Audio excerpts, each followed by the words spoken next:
Hello all, it's been a little while since my last review, so I thought I'd bring out today a Walther P22 First Series edition. There's been a couple of reviews of this model fairly recently, but the main characteristics of the weapon remain the same. As you can see, the gun is safe, the magazine is out, there's nothing in the chamber, as you can see. This particular weapon I purchased mainly because I was shooting 9mm up until the point where I was finding it hard to get onto the singular range that my pistol facility has for larger caliber weapons. It was World Series venue that was being used for the Olympic Games actually here in Australia in 2000. And never really got upgraded for anything greater than a 22. So they upgraded one range for 9mm, and a lot of the time that was being closed for repairs, or they were shooting other clubs on there. So I decided to buy a relatively cheap 22 caliber, or 22 long rifle caliber pistol. Now this particular P22 has got the extended barrel on it. Now the reason why I went for this option was because normally, as you can see, if I was to just drop this slide back, the P22 is not a large gun without that section. It's very short and it's very, very light. So this not only extends the barrel for a little bit better accuracy, but also adds a little bit of weight to the weapon as well, which it really does help. Now, one of the things that I have with this gun, I think the weight is a little bit of an issue. Let me just drop the hammer on this. It's got a magazine safety as well, as you can see. So I'm just going to need to pop that magazine in there in order to drop that hammer. So there's a couple of things. I'm not a big fan of the magazine safety generally, but c'est la vie. A lot of the weapons have this kind of safety scenario on them these days due to California and Massachusetts law and things like that, I guess. But it does have your standard thumb safety, and as you can see when I move that, you can see the hammer moving back when I pull it to safe. It's a firing pin block, which I really like for a rimfire pistol. It stops you from doing any damage to the firing pin should you actually accidentally drop the hammer, and it also does allow you to do a practice dry fire should you want to, although generally if I'm going to do a dry fire I'll put an empty case in the chamber just to make sure. Now yes, this did allow me to get onto a 22 range. I had an issue with accuracy on it, which I think is more me than the gun. The gun itself is fairly well made. It's being a Walther, obviously, it's a decent brand, but the actual weight itself, I mean, to give you an idea, it weighs virtually nothing.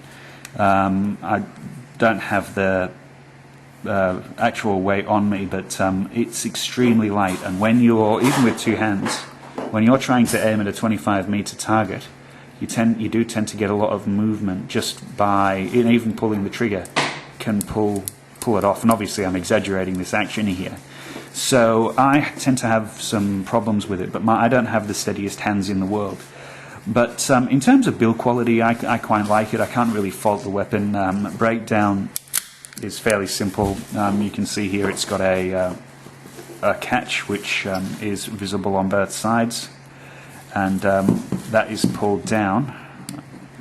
I'm trying to do this through the camera lens, so it may not be as quick as normally would be. There we go. That pulls down like that, and then what would normally happen is you would release the slide and it would pull forward. I'm not going to completely disassemble it because you need to take this section off to do that, and it is a bit fiddly. That's the other problem that I have with this particular weapon. In order to completely field strip it, and I'll use field strip loosely, you need to remove these two screws, or at least loosen them, and also a very small Allen key there on the top. That part pulls off. At that point you're able to lift this back and up, and it kind of lifts off like that, and the recoil spring and retainer will just drop out. Now, part of the problem with putting it back together is you need a small piece of dowel or a piece of plastic, which is which they actually supply in the new kit, because the recoil spring is a lot longer than the retainer pin. So what happens is you push the doweling in, and as you placing this over the top, you can just see the recoil retainer in there. The dowel pushes through along there and actually drops out before this seats, so it's a little bit fiddly when it comes to field stripping, which is a bit of a pain. Where a lot of the 9mm that I have, it's as simple as pressing a button and the slide just lifts off. But having said that, I also have a number of other small bore pistols which are just as difficult to disassemble. Not quite so difficult as something, say, the Ruger Mark III, which everybody knows is a huge pain to disassemble, but it does have its quirks, and it's one of those things that I don't really like, but I can live with. It served its purpose. I have got a slightly better 22, a Browning, which I'll show you in another video. But as you can see, it's modelled after the Walther P99. It's essentially styled exactly the same as the P99, but just chambered in 22. So it's a bit of an oxymoron, but it's a 22 service pistol basically. So it's not built for extreme accuracy, though you can hit the target quite well as long as you've got a steady enough arm and a steady enough hand. I suppose it served its purpose for the reason that I bought it. It was relatively inexpensive. I think it was about $400, brand new. And that came with this magazine that extends the grip. You can see there, extends the grip a little bit, and also one which is just flat.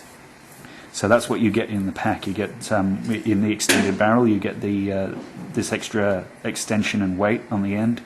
You get two magazines, one that's formed to the grip and one that isn't. It just is kind of flat across the bottom there, slimline.